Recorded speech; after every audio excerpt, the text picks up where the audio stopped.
The message arrived on a Tuesday morning, and it changed everything humanity thought it knew about its place in the universe. Ambassador. Lena Vasquez was drinking her third cup of coffee when her assistant burst through the door without knocking. The young man was pale, his hands shaking as he held out a tablet. Alina took it, read the first 3 lines, and forgot how to breathe. The Galactic Council had summoned Earth to speak. For 30 years, humanity had known it was not alone. First contact had been awkward, confusing, and terrifying in equal measure. The Velthri had appeared in Earth's orbit without warning, their crystalline ships hanging in the sky like frozen lightning. They had studied humanity for 6 months before making contact. And when they finally spoke, their message was simple. You are young. You are primitive. You are not ready, but we will watch. And watch they did. The elder races of the galaxy sent observers, traders, and scientists. They shared small pieces of technology, enough to help humanity take its first steps into the stars, but never enough to make them equals. Humanity was treated like a child at an adult's table, tolerated but not taken seriously. But now, finally, Earth had been invited to address the full council. Every government on the planet scrambled to prepare. Alina was chosen to lead the delegation because she had spent 15 years studying alien cultures and spoke for non-human languages. She was calm under pressure, brilliant in negotiation, and genuinely believed that humanity had something to offer the galaxy. She had no idea what was waiting for her. The journey to the Citadel of Voices took 3 weeks. Alina spent every waking hour preparing her speech, practicing her delivery, and studying the protocols of council address. Her team of 12 worked around the clock, preparing cultural gifts, trade proposals, and scientific presentations. They wanted to show the galaxy that humanity was ready to be a partner, not just a student. When their ship finally emerged from hyperspace and the Citadel came into view, Lena felt tears prick her eyes. The station was enormous, larger than Earth's moon. A perfect sphere of gleaming metal and crystal that had existed for 12,000 years. Inside its walls, the fate of civilizations had been decided. Wars had been prevented. Alliances had been forged. And now, humanity would finally have its voice heard. The delegation was escorted through corridors that seemed to stretch forever.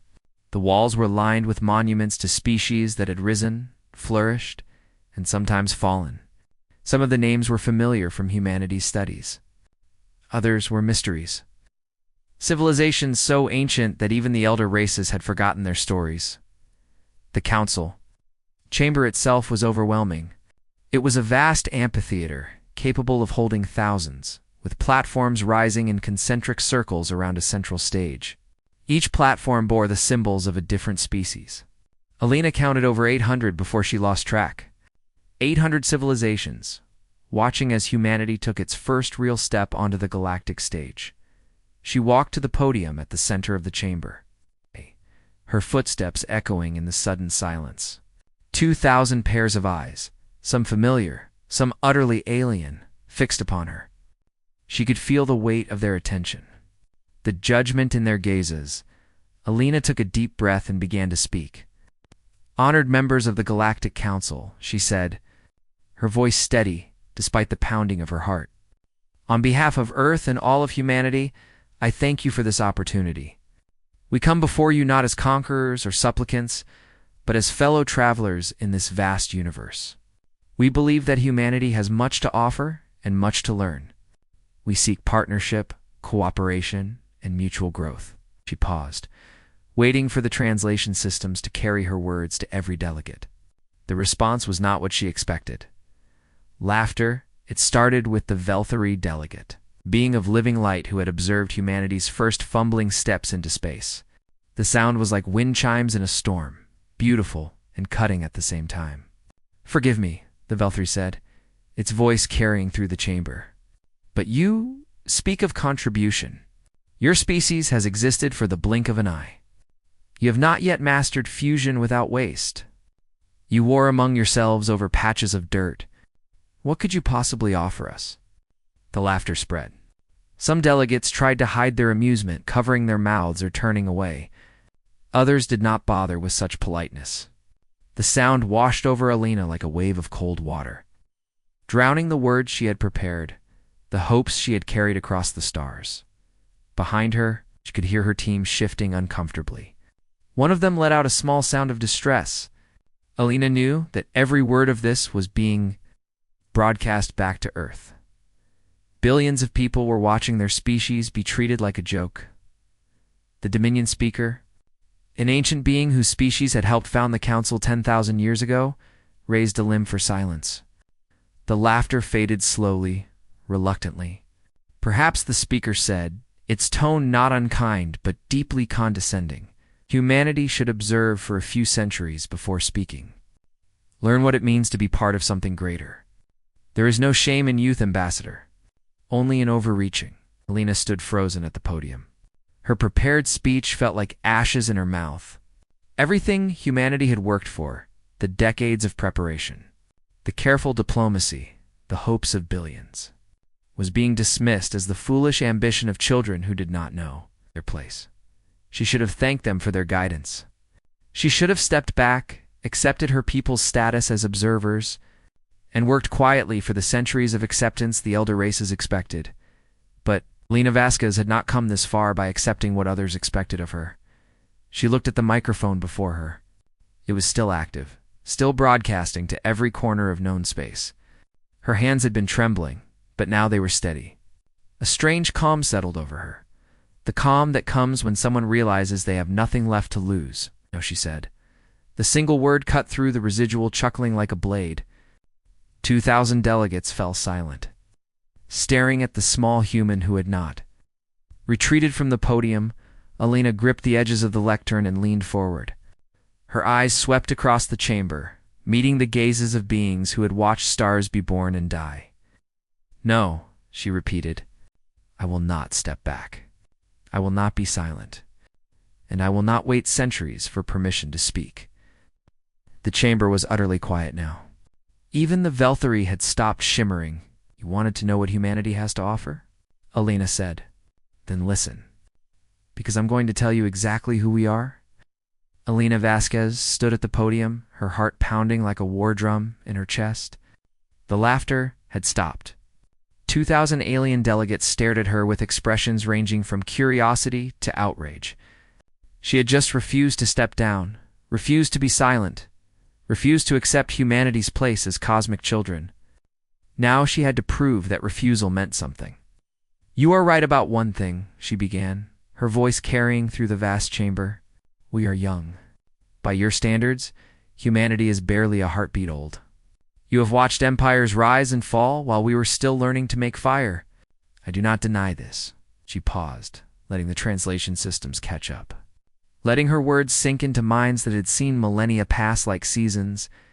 But let me tell you what we did with that heartbeat. Alina pressed a control on the podium, and a holographic display flickered to life above her. Images began to cascade through the air, simple at first, then growing more complex. 300,000 years ago, my ancestors looked up at the stars and wondered. They had no technology, no writing, no cities. They had only their minds and their questions. And they never stopped asking those questions.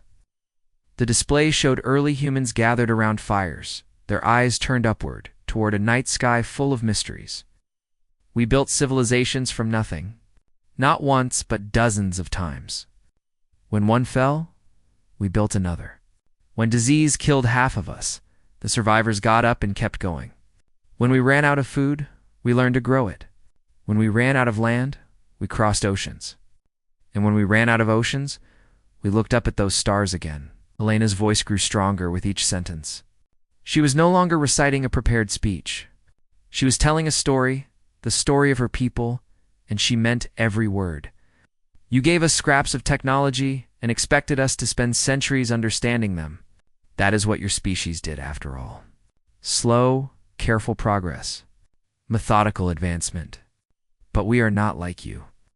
She pulled up new images. The first powered flight, a fragile machine of wood and cloth lifting off from a sandy beach. The mushroom cloud of the first atomic bomb, terrible and awe-inspiring. The first human footprints on the moon pressed into gray dust, just 66 years after that first flight. From first flight to walking on another world in a single human lifetime, 66 years. Many of you have individual cells older than that span of time. A murmur rippled through the chamber. Some delegates were calculating, comparing humanity's pace of development to their own ancient histories. You shared your faster-than-light technology with us as a gesture of goodwill. Your scientists estimated it would take humanity 200 years to reverse engineer it, if we ever succeeded at all. We did it in 11. Now the murmur became louder. Several delegates leaned forward in their seats, suddenly paying closer attention. Your medical nanites. The technology your species developed over 3,000 years of careful research. We adapted to human biology in 6 years.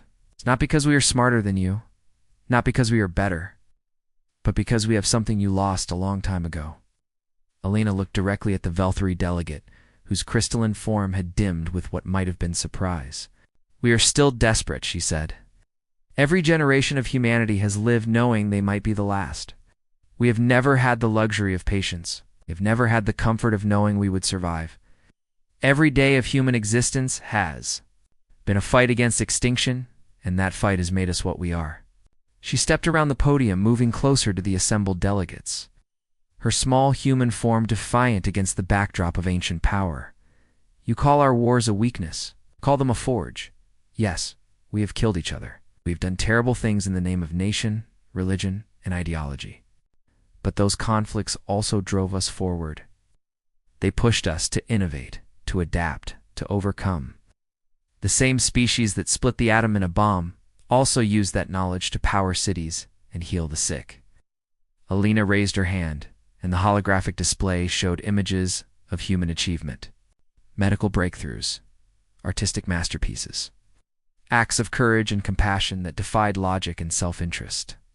When strangers are in need, we help them, even at cost to ourselves. When we are told something is impossible, we take it as a challenge. This is not arrogance. It is who we are. We cannot stop striving, cannot stop reaching, cannot stop dreaming of what lies beyond the next horizon. The chamber was silent now, but it was a different kind of silence. The mockery had faded, replaced by something else. Attention, interest, perhaps even respect. You have spent 12,000 years building this council, Alina continued. You have created peace and stability across the galaxy. These are great achievements, and humanity does not seek to diminish them. But somewhere along the way, you forgot what it was like to be hungry. Forgot the desperate drive that pushed your own ancestors to reach for the stars. She walked back to the podium and gripped its edges once more. We have not forgotten. We cannot forget. And that is what humanity offers this council. Not technology you do not need, not wisdom you already possess. We offer you our fire, our restlessness, our absolute refusal to accept that anything is impossible. Alina looked around the chamber, meeting as many eyes as she could. You laughed at us because we are young. But every ancient species was young once. Every great civilization started with a single step into the unknown. We are taking that step now, and we will not stop. You can stand beside us and see where the journey leads, or you can stand aside and watch. But you will not laugh at us again. She fell silent. The holographic display faded. Alina stood alone at the center of the chamber, a single human against the weight of galactic history. For a long moment, no one spoke. The silence stretched, growing heavier with each passing second.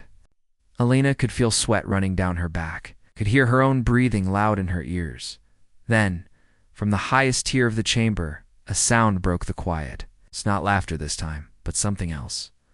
A slow, rhythmic beating. One of the Kethri delegates, a massive warrior encased in chitinous armor, was striking his forelimbs together in what could only be applause. Another delegate joined.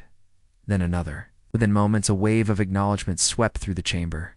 Not from everyone, certainly not from the eldest and proudest species, but from enough. From dozens of civilizations who had also been young ones, who remembered what it was like to be dismissed and underestimated. Alina Vasquez did not smile. She did not bow. Simply stood, straight and still, as the sound washed over her. Humanity had spoken. Now the galaxy would have to decide what to do about it. The applause had barely faded when a new voice cut through the chamber. It was deep and rough, like stones grinding together in a mountain's heart. Every delegate fell silent instantly. High Commander Vorath of the Cathari hegemony rose from his platform. He was enormous, standing nearly 3 meters tall, his body covered in armored plates that had evolved over millions of years to withstand the harshest environments in the galaxy. The Cathari were warriors, the most feared military force in known space. When Vorath spoke, civilizations listened. "Pretty words," Vorath said, his compound eyes fixed on Alina. "Your ambassador speaks well, but words are nothing more than air shaped by intention. Any creature can speak. What matters is what you do." They valued strength, action, and proof above all else. Vorath was not insulting her. He was testing her, humanity claims. "To be forged in struggle," Vorath continued. "Then prove it." One invoked the crucible. Collective gasps swept through the chamber. Alina saw her team's faces go pale. Even the most ancient delegates seemed shocked. The crucible was an old tradition dating back to the earliest days of the Council. It was a trial of combat, intellect, and endurance, used to settle disputes between species when words alone could not suffice. It had not been invoked in over 400 years. "High Commander," the Dominion speaker interjected, "the crucible is meant for established species. Humanity has not yet proven itself worthy of such a trial." "That is exactly the point," Vorath replied. "Let them prove themselves now, or admit they are what everyone believes them to be." Talking animals who do not deserve a seat at this table, Alina felt her team's eyes on her. Marcus Cole, her military advisor, was already calculating odds. The Cathari were apex predators. Their reflexes were 3 times faster than human baseline. Their strength was legendary. In direct combat, no human could survive. But Alina understood something her team did not. This was not about winning. It was about showing up. "Humanity accepts the crucible," she said. The chamber erupted into noise. Some delegates protested. Others cheered. Vorath simply nodded, a gesture that might have been respect. 3 days from now," he said, "we will see what your hunger truly means." The crucible took place in an arena specifically designed for such trials. It was vast and empty, surrounded by observation platforms where thousands of delegates had gathered to watch. The trial was being broadcast across the galaxy. Billions of beings would witness what happened next. The first trial was strategy. Alina and a team of human military planners faced Vorath's best commanders in a simulated fleet battle. The Cathari tactics were flawless, honed over millennia of actual warfare. They moved their virtual ships with precision and coordination that seemed almost mechanical. But the humans did something unexpected. Instead of trying to match the Cathari move for move, they embraced chaos. Feints that made no logical sense. Sacrifices that seemed wasteful. A commander named Sarah Chen led a suicide charge with half, her fleet drawing the Cathari into a pursuit that left their flanks exposed. When the simulation ended, the score was a draw. The Cathari had not won, and neither had the humans. But for a species as young as humanity, to fight the galaxy's greatest warriors to a standstill was unheard of. Vorath studied the results with an expression Alina could not read. "Unconventional," he said finally. "Messy. Unpredictable." He paused. "Effective." The second trial was endurance. Contestants would enter a gravity chamber that slowly increased the force pressing down upon them. The Cathari were built for harsh environments. Their exoskeletons could withstand pressures that would crush most species instantly. Marine. Sergeant Jackson Torres volunteered for humanity. He was a large man, heavily muscled, with a smile that never seemed to fade. When they strapped him into the gravity chamber, he winked at Alina.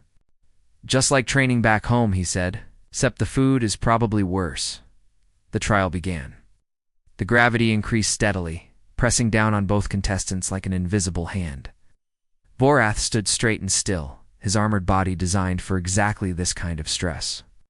Jackson's face reddened with effort, veins standing out on his forehead. He remained standing for hours past.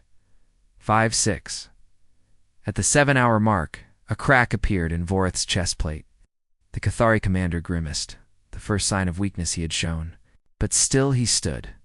At 4 hours, Jackson collapsed to one knee. His breathing was ragged, his muscles trembling. Every cell in his body was screaming for relief, but he did not surrender. He stayed there on one knee, refusing to fall completely. "Just getting comfortable," he gasped. At 6 hours, Jackson finally fell. Vorath lasted another 2 hours before his exoskeleton began to crack in earnest. And his commanders called the trial. But what the galaxy remembered was not that Jackson lost. It was what he did when they pulled him from the chamber, barely conscious, his body battered and exhausted. Looked up at Vorath and grinned. "Good workout," he said. "Same time tomorrow?" The final trial was single combat. When it was announced, Elena's team begged her to forfeit. There was no shame in it. Humanity had already performed beyond all expectations. A loss in combat would not diminish what they had achieved. But Jackson Torres was already stepping into the ring. Sergeant Elena called out, "You don't have to do this." Jackson looked back at her, his grin still in place despite the bruises covering his body. "Ambassador, with respect, yes I do. They need to see that we don't quit, no matter what." The combat lasted 90 seconds. Vorath was too fast, too strong, too experienced. He threw Jackson across the ring like a toy.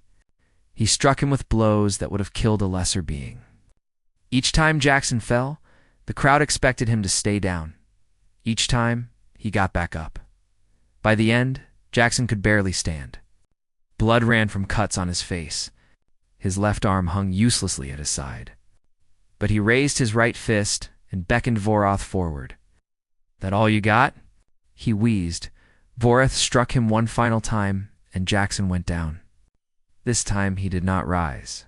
The crowd was silent, waiting for the High Commander to declare victory. Instead, Vorath knelt beside his fallen opponent.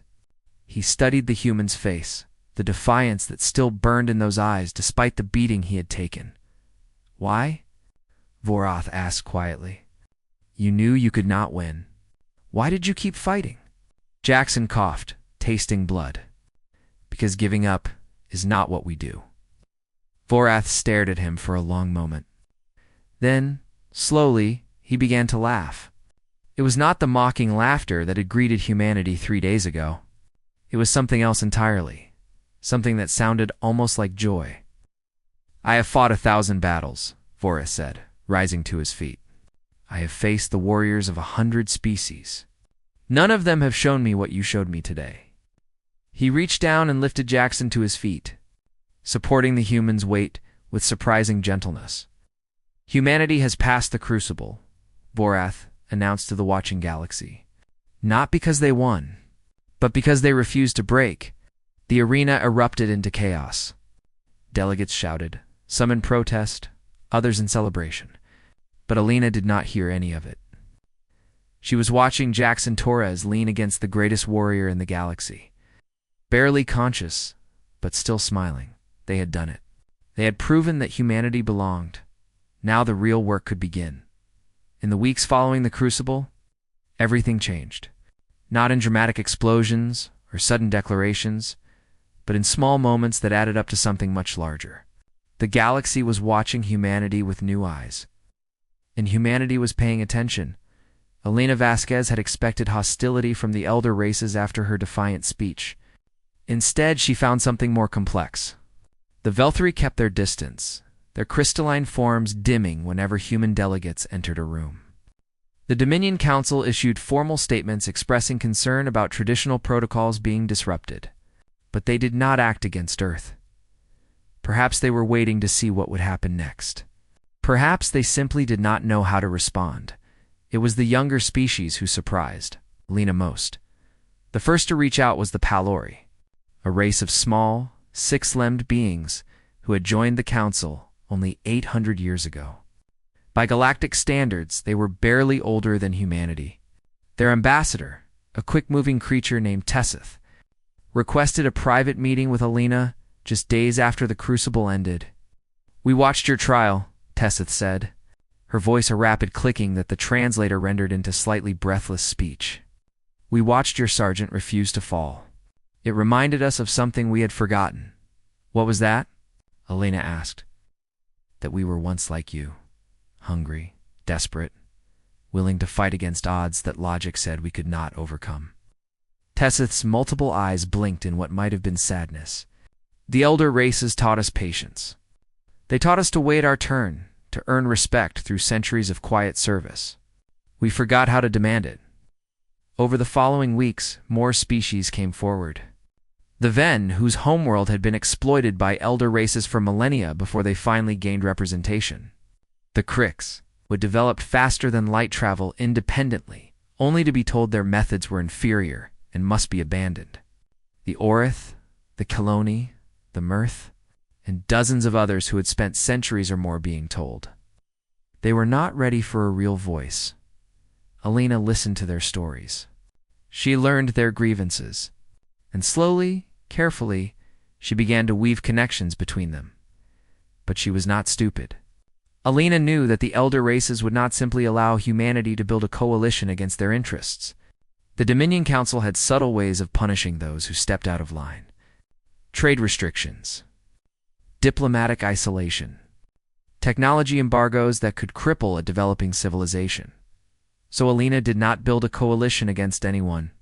She built something else entirely. "We're going to share everything," she told her team during one of their late-night strategy sessions. "Every advancement we've made, every improvement on the technology the elder races gave us, we're going to give it away for free."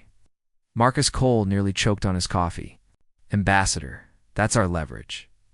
If we give it away, we have nothing to bargain with." "Wrong," Alina replied. "If we hoard it, we become just another power playing the same games the elder races have played for millennia. But if we share it freely, we become something new. We become the species that helps others rise." The plan was audacious and risky. Earth's governments resisted at first. They had invested billions in developing improvements to alien technology, and simply giving it away seemed like madness. But Alina had a talent for persuasion, and eventually she won them over.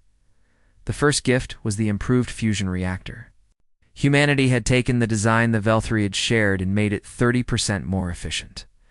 The specifications were transmitted openly to every species that wanted them. With no conditions attached, the galaxy did not know how to respond.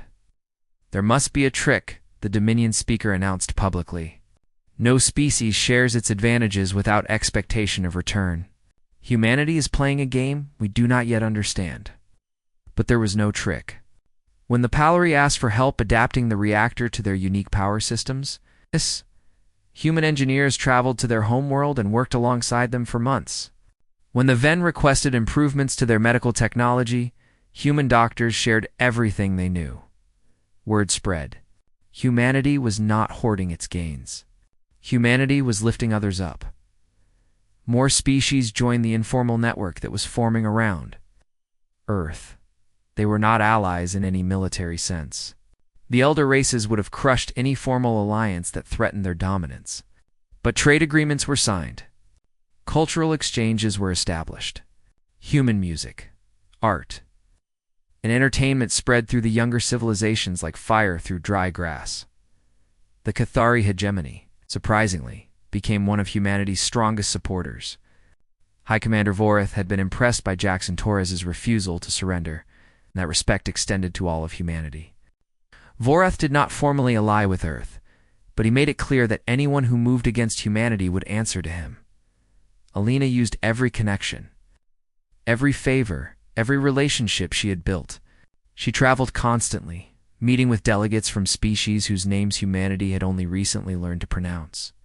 She listened more than she spoke. She asked questions instead of making demands. And she never, ever forgot that humanity was still vulnerable. The elder races began to take notice. Private communications arrived warning Earth's government to remember its place.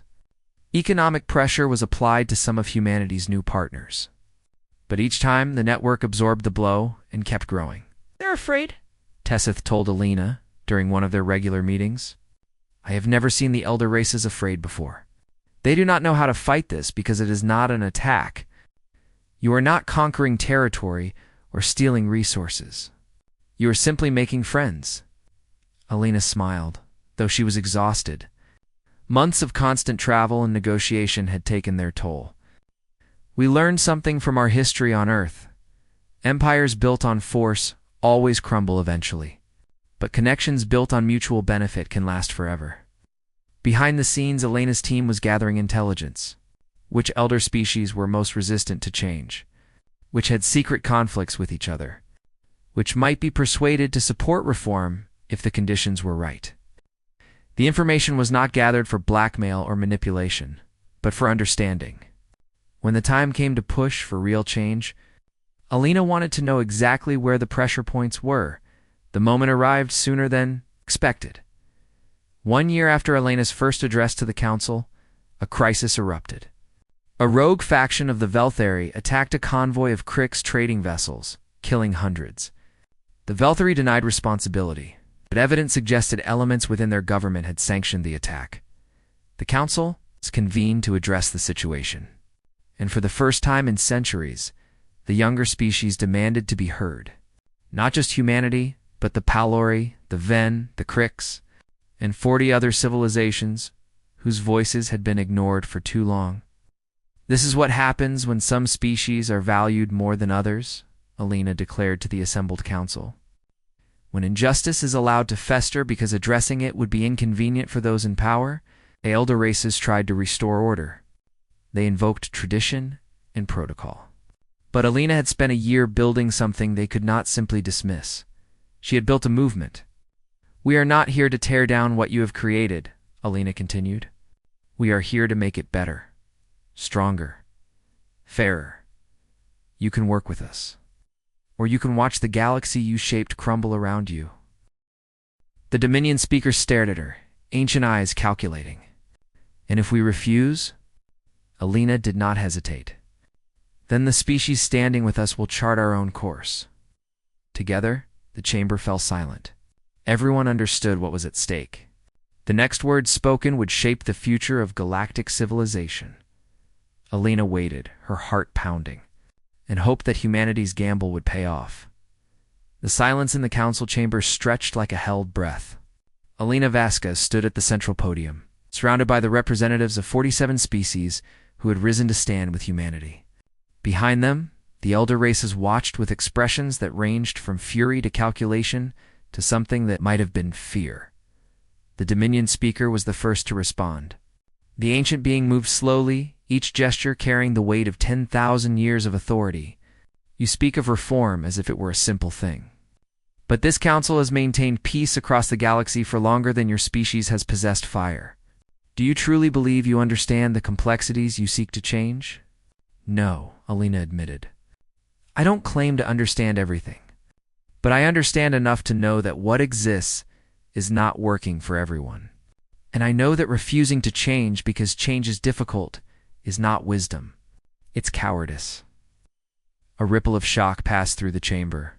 No one spoke to the elder races this way. But Elena was past caring about protocol. This was the moment everything had been building. Toward, the Krix lost 300 lives last month because the Council's response protocols prioritize species. Based on their standing rather than their need, she continued, the Palori have waited 8 centuries for mining rights to resources in their own system, because the Velthari filed a claim first. The Ven cannot develop their own medical technology because Council regulations restrict them to approved methods that do not work for their biology. She gestured at the species standing behind her. These are not isolated problems. They are symptoms of a system designed to maintain the power of those who already have it at the expense of those who do not. The Velthari delegate pulsed with angry light. "You have been part of this galaxy for 30 years. You presume to lecture us on fairness." "Yes," Elena said simply. "Because sometimes it takes fresh eyes to see what has become invisible to everyone else." High Commander Voreth rose from his platform. The entire chamber tensed. The Cathari were the Council's enforcers, and where Voreth stood, his species stood. If he opposed humanity, the movement would collapse. But Voreth did not speak against Elena. Instead, he turned to face the elder races. "I have served this council for 300 years, he said. "I have fought its wars and enforced its laws. I believed in its principles. But the human speaks truth. We have become so focused on stability that we have forgotten justice. We punish those who challenge our rules, while ignoring those who abuse their privileges." He looked directly at the Velthari delegate. The attack on the Krix convoy was sanctioned by elements of the Velthari government. I have seen the evidence myself. And yet this council debates procedure while the dead receive no justice. The chamber erupted. Delegates shouted accusations and denials. The Velthari representative blazed with furious light, denying everything. But the damage was done. One of the founding species had just been accused of murder by the galaxy's most respected. Warrior Elena raised her hand for silence. To her surprise, she got it. We did not come here to destroy the council, she said. We came to offer a path forward. A new charter that gives all species a meaningful voice. Reforms that prevent any civilization from using its position to exploit others. Transparency measures that hold everyone accountable, including the elder races. She activated a holographic display, showing the document her team had spent months preparing. It was comprehensive and detailed, covering everything from voting rights to trade regulations to military intervention protocols. This is not a demand, Elena continued. It is a proposal. We are willing to negotiate every point, to compromise where compromise is possible. But we are not willing to accept the status quo any longer. The Dominion speaker studied the proposal, ancient eyes scanning through pages of text. Finally, the being spoke. And if we reject this proposal entirely? Elena met the speaker's gaze without flinching. Then, the 47 species standing with us will withdraw from Council economic agreements. We have spent the past year building alternative trade networks and mutual defense pacts. We don't need you anymore. It was a bluff, mostly. The alternative networks were real, but they were fragile. A determined effort by the elder races could crush them. But Elena was betting that the elder races did not want to risk it. A fractured galaxy would benefit no one. For a long moment, no one spoke. The fate of civilizations hung in the balance. Then, unexpectedly, the Dominion speaker made a sound that might have been a sigh. Humanity is not what we expected. When your species first reached the stars, we saw primitives playing with forces beyond their understanding. We expected you to destroy yourselves within a generation. The speaker paused, as if gathering strength for what came next. We were wrong. Not about your limitations, but about your potential. You have accomplished in decades what took other species millennia. And you have done it not through conquest, but through connection. Ancient being turned to face the full council. Perhaps it is time to remember that we too were young once. We too challenged the order of things and demanded our place. How can we deny to others what was once given to us? One by one, the elder races began to speak. Some resisted, clinging to tradition and privilege, but more were willing to consider change. The Cathari supported the reform proposal openly. Several other founding species followed, their votes carrying enormous weight. The debate lasted for days. Elena barely slept, negotiating constantly, making concessions where necessary while holding firm on core principles. Tessith and the other junior species ambassadors worked alongside her, their expertise in council politics proving invaluable. In the end, the new charter was approved. Not unanimously, but by a clear majority. It was not everything Elena had hoped for. The reforms were more modest than the original proposal. But the fundamental principle was established. Every species, regardless of age or power, would have a meaningful voice in galactic governance. The signing ceremony was held in the same chamber where humanity had been laughed at 1 year before. Elena stood at the podium once more, but this time she was surrounded by allies. Jackson Torres was there, recovered from his injuries, grinning as always. Vorath stood nearby, his massive form somehow seeming less intimidating than before. Tessith and dozens of other ambassadors filled the platforms behind her. When Elena pressed her thumb to the document, formally committing humanity to the new charter, the chamber erupted in applause.